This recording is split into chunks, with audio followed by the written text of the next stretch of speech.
O tema da pregação nesta noite é amigo que te afoga com conselhos falsos. E para isso nós vamos ler em Jó capítulo 5. E eu vou fazer a leitura. Diz assim a palavra do Senhor. Chama agora, haverá alguém que te atenda?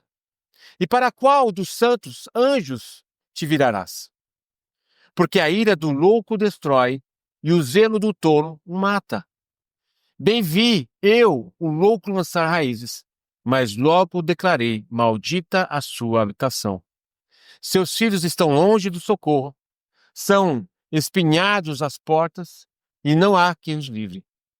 A sua messe, o faminto a devora, e até do meio dos espinhos a arrebata, e o intrigante abocanha os seus bens. Porque a aflição não vem do pó, e não é da terra que brota o enfado. Mas o homem nasce para o enfado, como as faíscas das brasas voam para cima. Quanto a mim, eu buscaria a Deus e Ele entregaria a minha causa. Ele faz coisas grandes e inescrutáveis, e maravilhas que não se pode contar. Faz chover sobre a terra, envia água sobre os campos, para pôr os abatidos num lugar alto, e para que os enlutados se alegrem da maior ventura. Ele frustra as maquinações dos astutos, para que as suas mãos não possam realizar seus projetos.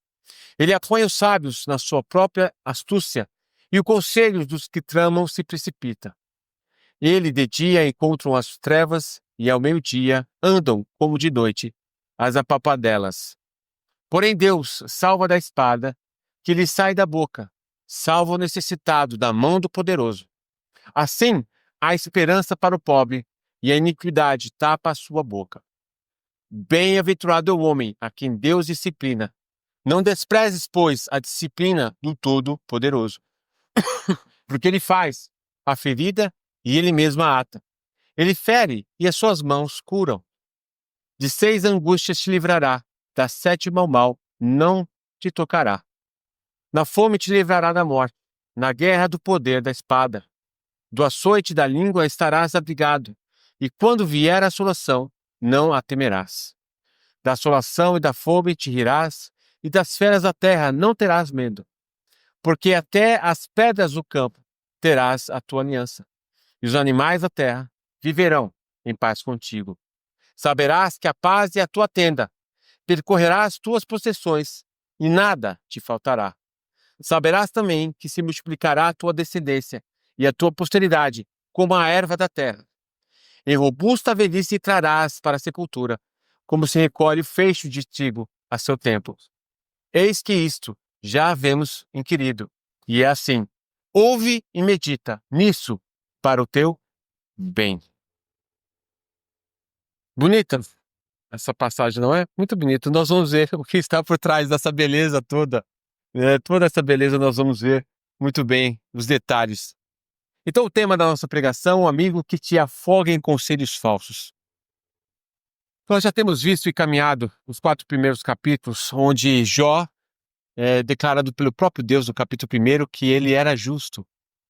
Mas Deus, a sua soberana vontade, decide provar o seu servo como ele também nos prova. E sem ter nenhum motivo para ser provado, no sentido do mal, Deus libera com que demônios venham e arrasem a vida de Jó. Começa com os seus bens, seus servos, seus animais, sua casa e seus 10 filhos.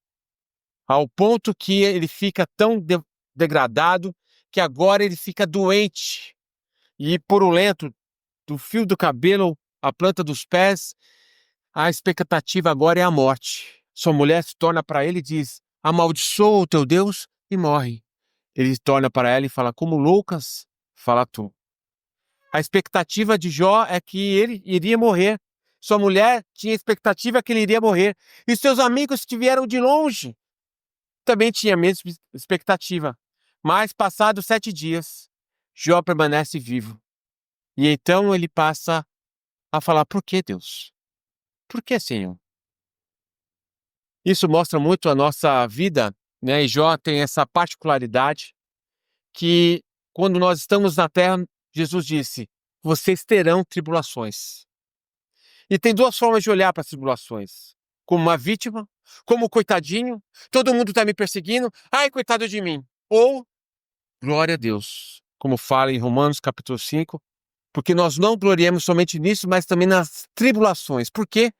Porque Deus usa as tribulações para nos provar e refinar como o fogo e a prata, para que aquilo que é mais precioso em nós seja purificado, que é a nossa fé, que é o que fala aqui em Efésios capítulo 2, que nós recebemos a fé do Senhor. A fé não é sua, a fé é de Deus, que leva você a crer em Cristo, e você professa o nome dele.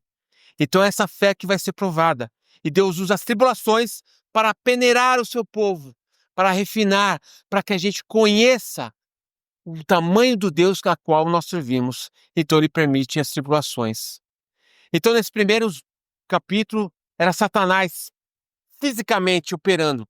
Mas do capítulo 3 em diante, agora não é mais Satanás operando com ventos, com catástrofe, matando ou com feridas no corpo de Jó.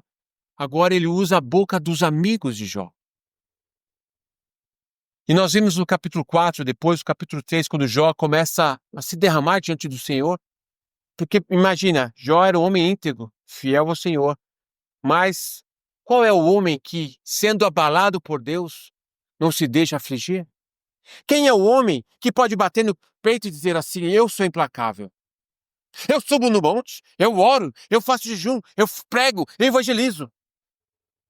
Meu irmão, minha irmã, quando o Senhor nos prova, não há nenhum de nós que não se abale, porque somos pó e cinza.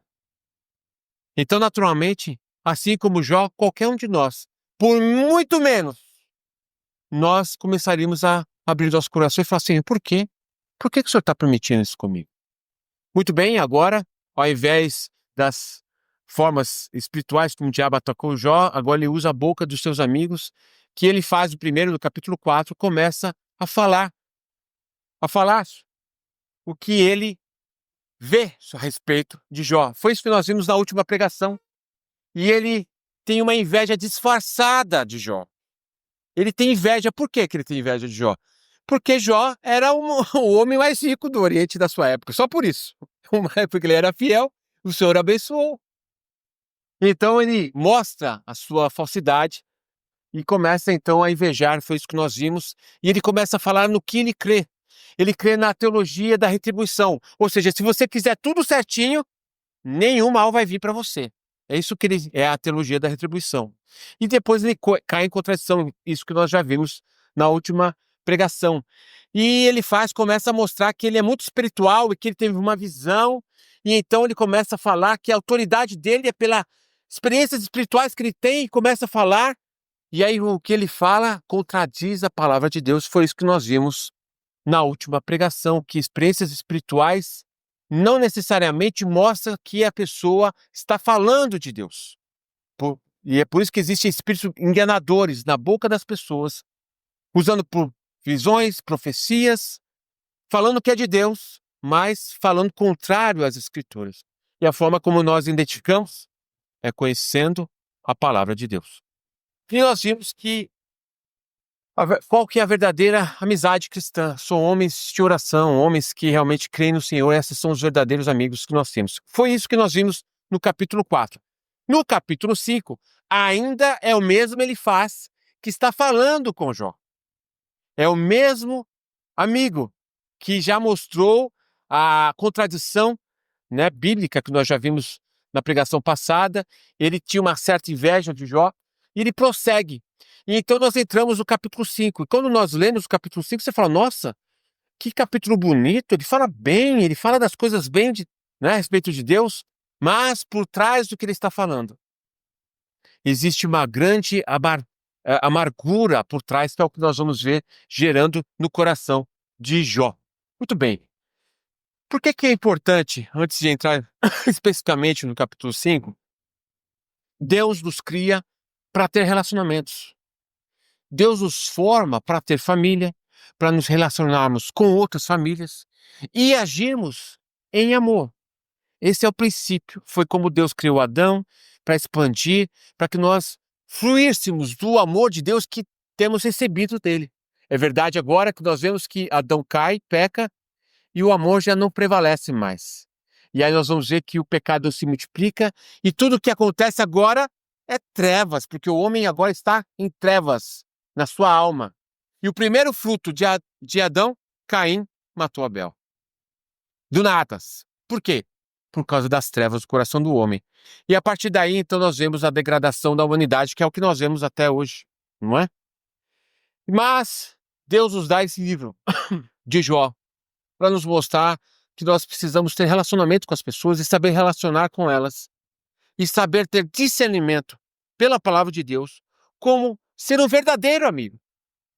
Porque o que nós vamos ver no relacionamento com as pessoas é que as pessoas vão sofrer ao nosso redor. E que eu e você podemos ser um falso amigo, podemos abrir nossa boca, como Pedro abriu a boca para Jesus, falando as palavras de Satanás para Jesus, ou podemos ser pessoas fiéis ao Senhor e sermos bênção para as pessoas que estão ao nosso redor. Fluir da bênção de Deus, com conselhos sábios, com a visão sábia, com o apoio sábio, que é o que Jó está precisando agora. Jó está precisando de alguém que o console, que o apoie. E não alguém que o condene e o que acusa ele, que é o papel que ele está fazendo. Está acusando. Ora, e quem é o acusador? Quem é o acusador da Bíblia? Só tem um: Satanás. E os seus filhos, e os seus servos, e os seus amigos, aqueles que estão submetidos a ele, têm a mesma característica de acusar, ver o mal nas pessoas. E é isso que ele faz, começa a dizer e a propagar. Tanto é que no final do livro, Jó precisou orar por Elifaz e outros amigos, porque eles pecaram contra o Senhor e contra Jó. Muito bem, vamos então entender o que está por trás do que está sendo dito na fala de Elifaz.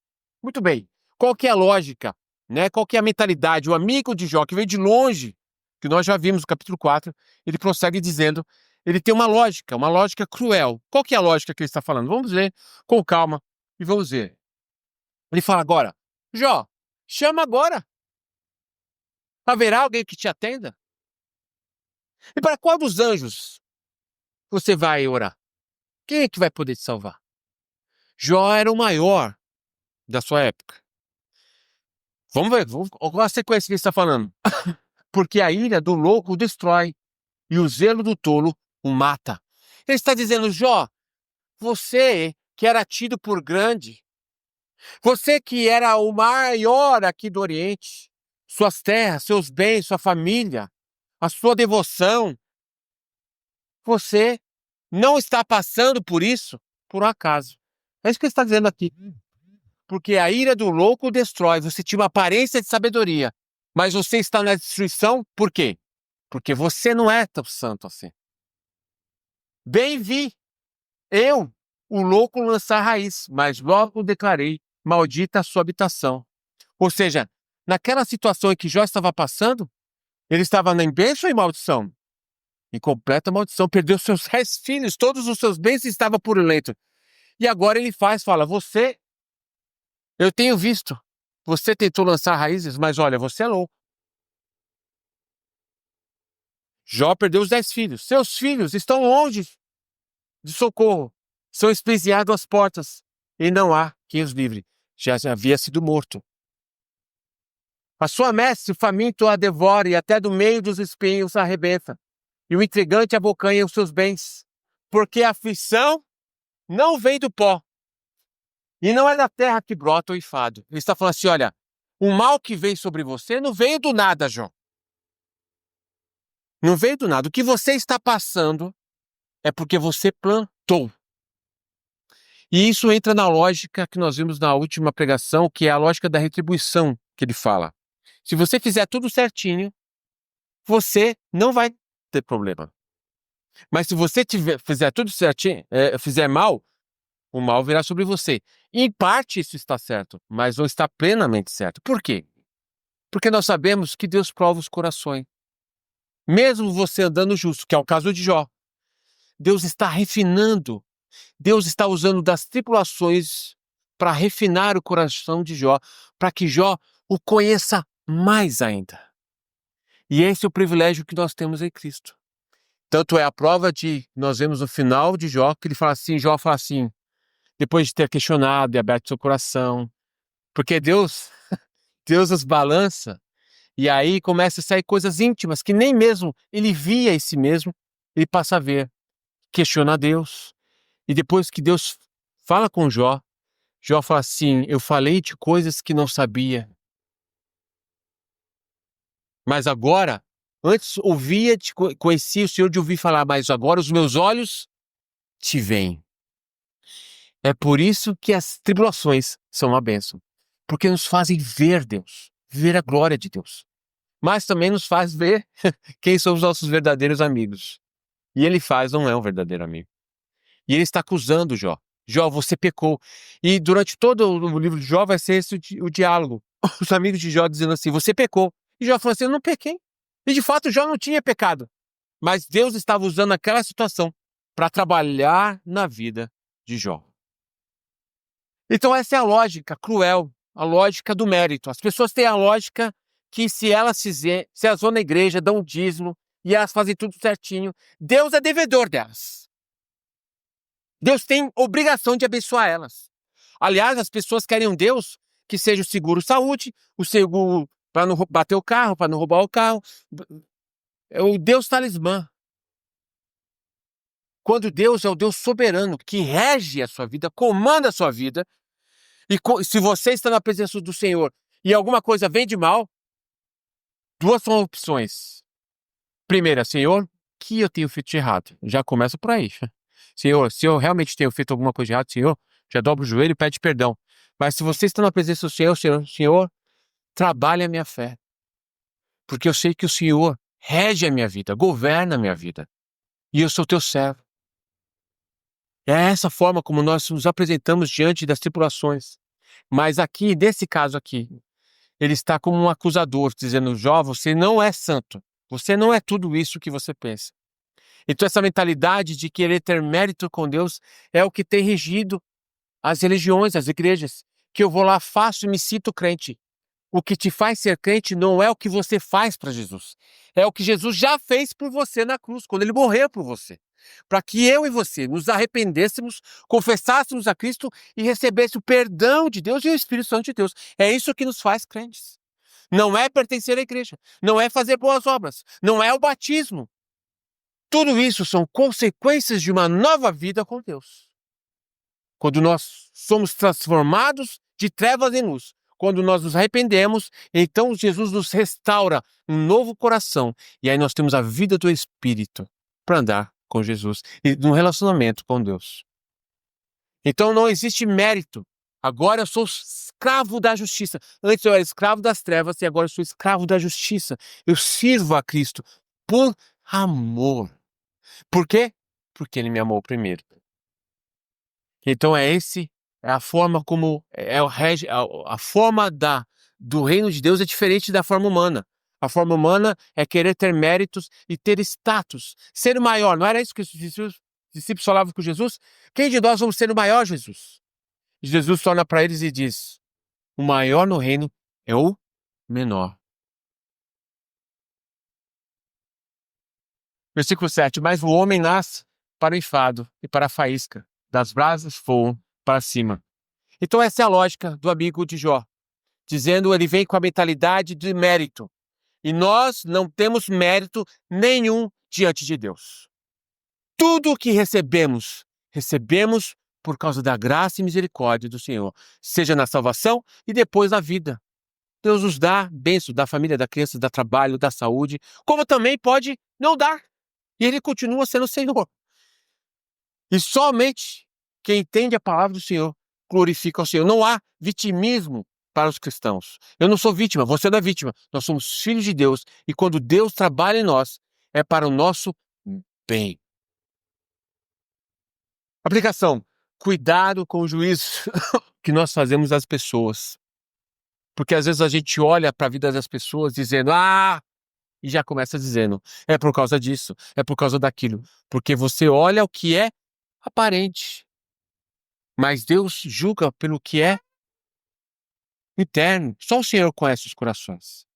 Então não está no nosso papel dizer A ou B, exceto que a pessoa peque. Claramente, se a pessoa roubou, roubou, não tem que não julgar. É um roubo.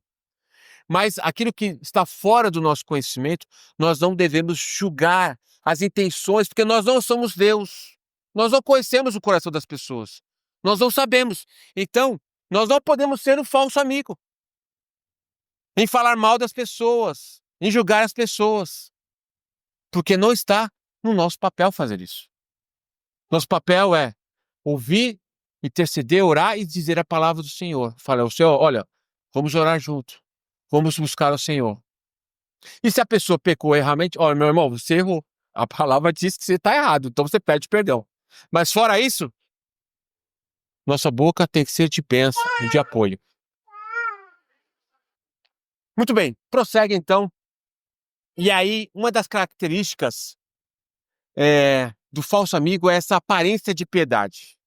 É uma pessoa que sabe falar das coisas de Deus de uma forma tão piedosa, tão bondosa, que você fala assim, nossa, que pessoa crente.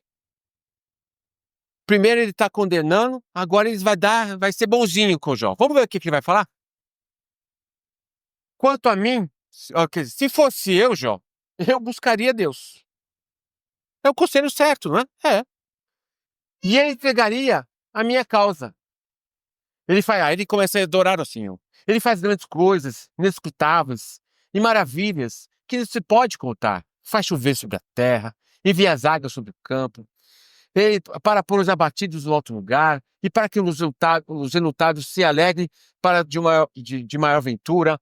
Ele frustra as maquinações dos astutos para que as suas mãos não possam realizar seus projetos. Ele apoia os sábios na a própria astúcia, o conselho dos que tramam e se precipitam.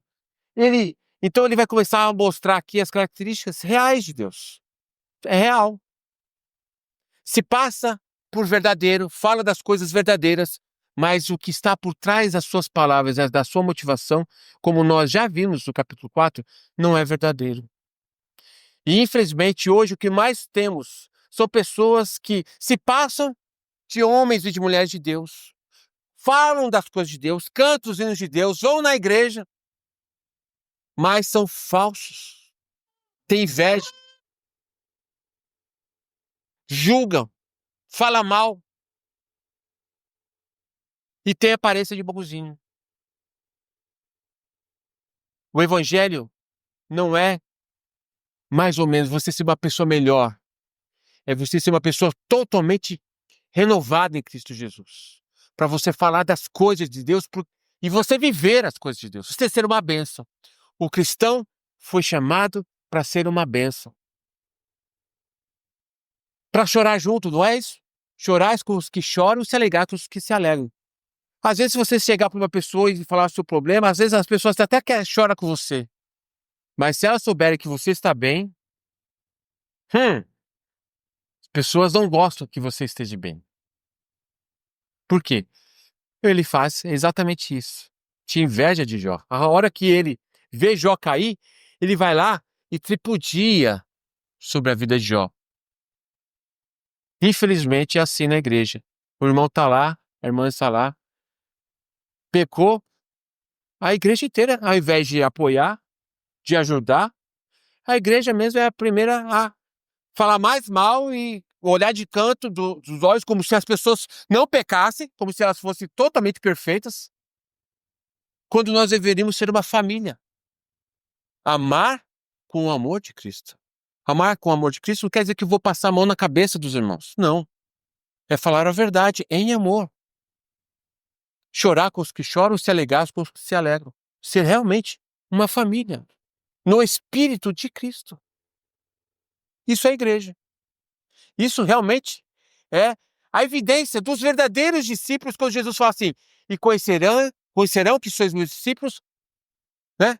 Quando amardes uns aos outros. Isso é igreja.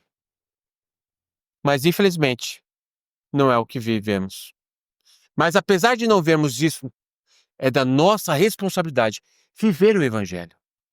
Por causa da minha consciência, do meu entendimento bíblico e do meu relacionamento com Cristo. Não importa que as pessoas não sejam, importa que eu dê o testemunho do que é o Evangelho.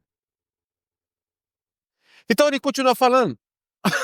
Porém, Deus salva da espada, que sai da boca. Enfim, ele continua falando, né? Falando a respeito da grandiosidade de Deus. Uma das características próprias do que é falso é que ele mistura a verdade com a mentira. É o que se conhece por falácia. Falácia é isso. Você argumenta com uma coisa verdadeira e com outra falsa. E se passa por verdadeiro. E o outro de pessoas, porque não conhecem as escrituras, acreditam no que é falso. Infelizmente. Porque quando você apresenta qualquer argumento diante da palavra de Deus, diante da luz, não fica nenhum tanto de escuridade. Porque a palavra de Deus discerne.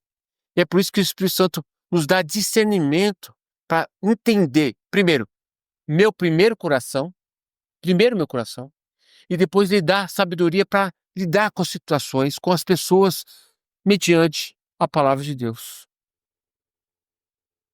Esse é o poder do Evangelho. A aplicação nessa parte, que a verdade mal aplicada pode ferir mais do que curar. Ou seja, ele está falando assim, Jó, você não tem buscado ao Senhor. Mas o que Jó mais fazia antes de acontecer tudo o que acontecia? Ele se antecipava aos seus filhos. Seus filhos faziam a festa, ele já se antecipava, já fazia o sacrifício. Ele buscava o Senhor.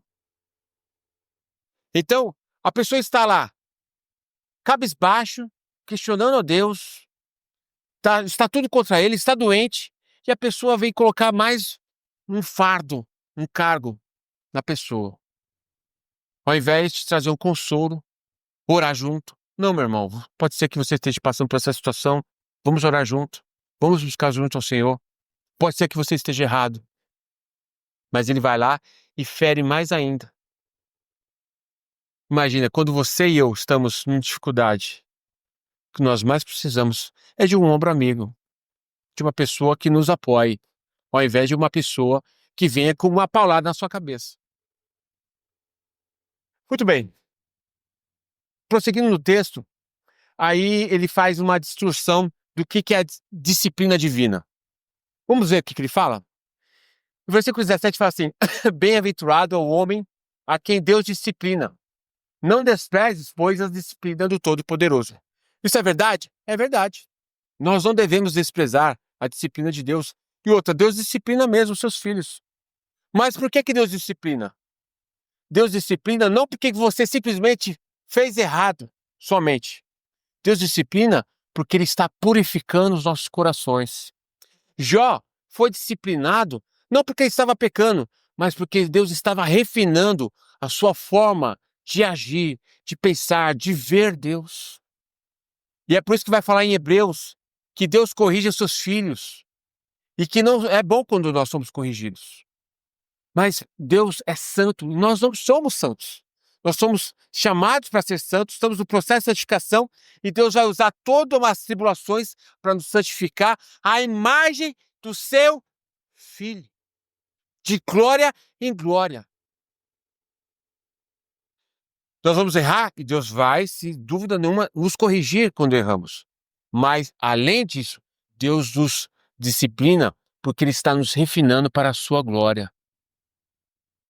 Então, depois ele continua, porque Ele faz a ferida e Ele mesmo a fecha, Ele fere e Ele cura. Ele vai falar de outros detalhes aqui, 6 dias de angústia te livrará, da 7ª ao mal não te tocará, na fome te livrará da morte, na guerra e do poder da espada. Ou seja, você tá fora, Jó, porque tudo que foi de ruim aconteceu com você, Jó. Do açoite da língua estarás abrigado, e quando vier a assolação, não a temerás. Da assolação e da fome te rirás, e das feras da terra não terás medo, porque até com as pedras do campo terás a tua aliança, e os animais da terra viverão em paz contigo. Saberás que a paz é a tua tenda, percorrerás tuas posições, e nada te faltará. Saberás também que se multiplicará a sua descendência, a tua posteridade, como a erva da terra. Tudo isso que ele está falando aqui é verdade. Tudo isso que é verdade. Essa é a promessa que Deus deu para Abraão. Então Deus é mau? Porque Deus não está cumprindo com Jó? Não, Deus não é mau. Ele é rei, ele é soberano. E Deus faz coisas que nós não temos respostas muitas vezes. Mas a gente quer mostrar que a gente sabe, que a gente tem a resposta certa, que a gente sabe por quê. Aí começa a julgar o irmão. Aí fala, né? A gente fala, eu sei por quê. Quando Deus, na sua graça e misericórdia, trabalha mais profundamente com os seus servos, porque o nosso maior tesouro não é o que Deus nos dá, mas é conhecê-lo profundamente. E para conhecer profundamente, o que que Deus permite? Você e eu entramos na, na fornalha. Você vai ver o quarto homem de branco quando você entra somente. Aí você conhece, o Senhor é poderoso. Eu entrei na fornalha e saí, e nem o fio do meu cabelo se queimou, e ainda vi o quarto homem de branco. Mas os cristãos não querem entrar na fornalha de fogo. Os cristãos, quando é pressionado, falam, não, veja bem, a gente tem que obedecer às autoridades na pandemia. Vamos todo mundo ficar em casa. Aí você viu quem eram os crentes fiéis na pandemia. Um povo que estava com medo de morrer, acredita? Crente com medo de morrer? Pois é, que coisa, né? É ali que você vê quem é que estava em comunhão com Cristo ou não. Mas quando nós passamos a dificuldade, Deus dá-nos o privilégio de conhecer Ele muito mais. Ao olhar de Elifaz, ele está acusando. Ao olhar de Jó, naquele momento que não está discernindo, ele está sofrendo e se achando vítima. Senhor, por quê? Mas eu e você temos que ter uma visão diferente. Não deixar com que as pessoas julguem a nossa vida pela visão carnal, nos julgando pela perspectiva da vida deles, e nem de se achar vítima, mas olhar da forma bíblica. Senhor, bendito é o seu nome. E aqui, então, aí nós já vimos isso, que, então, a, a correção de Deus para nós é para nos tornar santos. Vai implicar, sim, quando nós erramos, ele nos corrige, mas soberanamente, como ele é o Senhor, ele é santo, ele nos chama para ser santo, ele nos vai refinar para que cresçamos à imagem do seu Filho. E por fim, a bondade assim maravilhosa de Elifaz, né? Ele fala assim no último versículo: e eis aqui que já vemos inquirido, né? Nós já estamos pensando junto. Ouve e medita nisso para o teu bem. Ou seja, ouve, Jó. Ouve o que eu estou dizendo. É para o seu bem. Então é aquela falsa piedade. Quantas vezes você vê aquelas pessoas que, infelizmente, pastores, infelizmente, quantas decepções de pastores que vêm com aquela cara de bonzinho, mas na hora que você precisa, são um dos primeiros a deixar você na mão. Quantas vezes? Aquela aparência de santidade prega bem no púlpito, mas na hora do vamos ver, infelizmente, esse é o estado da igreja. Que o Senhor tenha misericórdia da minha vida e de muitos outros pastores, de muitas outras igrejas, para que nós não sejamos isso aqui. Aquela cara de bonzinho, aquela, irmão, mas na hora que realmente precisa, são os primeiros a atacar a pedra em você. Que o Senhor nos livre. É o chamado arrogância, né? O perigo da arrogância. Quando você está numa posição privilegiada, você se acha melhor que o outro. O outro está lá passando a dificuldade, aí você se sente melhor. Eu disse, eu sabia, aí eu conhecia. E a pessoa se acha melhor, tá vendo o outro sofrer. E esse é o perigo da arrogância, da gente julgar a vida das pessoas, querer ensinar as pessoas na hora que elas estão mais precisadas, deixá-las na mão, para dar conselho. Tipo assim, vai lá e faz. Mas nunca realmente ser pessoas que sentam com você e choram com você. Que o Senhor nos livre dessa arrogância espiritual de querer ensinar quando nós mesmos precisamos aprender a ser bênção na vida das outras pessoas. Aplicação. Uma pessoa que não conhece Cristo, ela sempre vai olhar a situação dela da forma natural, humana. É a briga com fulano, é a briga com ciclano, se Deus está comigo se Deus me prosperar. Tudo é natural. Ela é abençoada se ela tem as coisas. E ela julga as outras coisas por isso. E como vai falar Paulo dizendo assim, ai daqueles que esperam do Senhor somente nesta vida. Porque as coisas de Deus é na eternidade. Enquanto estamos aqui, Senhor, o Senhor nos abençoa, com certeza. Mas a nossa expectativa é o céu, é a vida de Cristo. É a sua volta. Mas a pessoa que não tem Cristo, ela quer viver isso aqui, ó. Ela quer isso aqui, ela quer o sucesso dela e ela julga as pessoas. E muitas dessas pessoas estão na igreja se achando que são crentes. Porque vão na igreja. Esse não é o verdadeiro amigo que a Bíblia fala. E tem pessoas que, por não discernir isso, faz julgo desigual de amizade, de relacionamento, de trabalho, de negócio. Fazer amizade com quem você não pode fazer. Não se misture. Se você é luz, não se misture com as trevas. Agora, se você é trevas, não adianta você querer fazer parceria com a luz. Faça amizade com as trevas, porque é ali que você vai se dar bem. Então, para as pessoas que não conhecem Jesus, que têm essa perspectiva, se arrependa. Você precisa voltar para Cristo, conhecer Jesus, para sua visão ser transformada, sua perspectiva ser transformada, seu pecado ser perdoado. E você ter agora um propósito de vida de ser santo, que é o maior propósito que a gente pode receber. Outra aplicação é para o crente. Nós somos chamados para ser santos. Santo na mente, santo no olhar, santo em falar as coisas. Ah, Senhor, misericórdia de nós. E é por isso que o Senhor nos peneira. Aquele que é altivo, né? Tem crente que é altivo. Aí Deus abate e depois ele fica manso, fica bonzinho. Aquele que acha que conhece muito, aí Deus abate e ele fica humilde. E assim o Senhor vai trabalhando em nós. Por quê? Porque o Senhor nos ama. O Senhor não nos chamou perfeito. Deus nos transforma, nos dá um novo coração, um novo espírito. E a partir daí ele começa a trabalhar em nós. Porque nós vamos nos parecer com Cristo. E aí eu digo que nós podemos olhar para nós. Como que eu tenho olhado para as pessoas? Eu tenho olhado com misericórdia, com amor?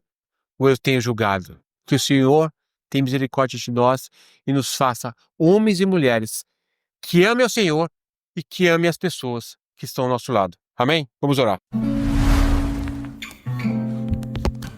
Me faz ouvir da tua voz, atender ao teu chamar, ver tua palavra em mim, mudando o meu viver. Do alto céus, da imensidão, do trono do Senhor, me fazes contemplar a ti, tua glória e salvação. Teu servo está a te ouvir. Fala, Senhor, fala, ó meu Jesus, no meu coração. Tua voz, como água é, que vem pra transbordar, trovões que vêm pra estremecer minha alma com poder. No deserto ribeiros faz, o vaso tu quebrantas, o abatido tu levantas. Tu és Senhor. Teu servo está a te ouvir. Fala, Senhor, fala, ó meu Jesus, no meu coração. Tua palavra, como fogo é, purifica o coração. Martelo que esmiuça a rocha do meu ser. Fonte viva a todo que buscar, alimenta o faminto, sacia o sedento. Tu és Senhor. Teu servo está a te ouvir. Fala, Senhor. Fala, ó meu Jesus, no meu coração.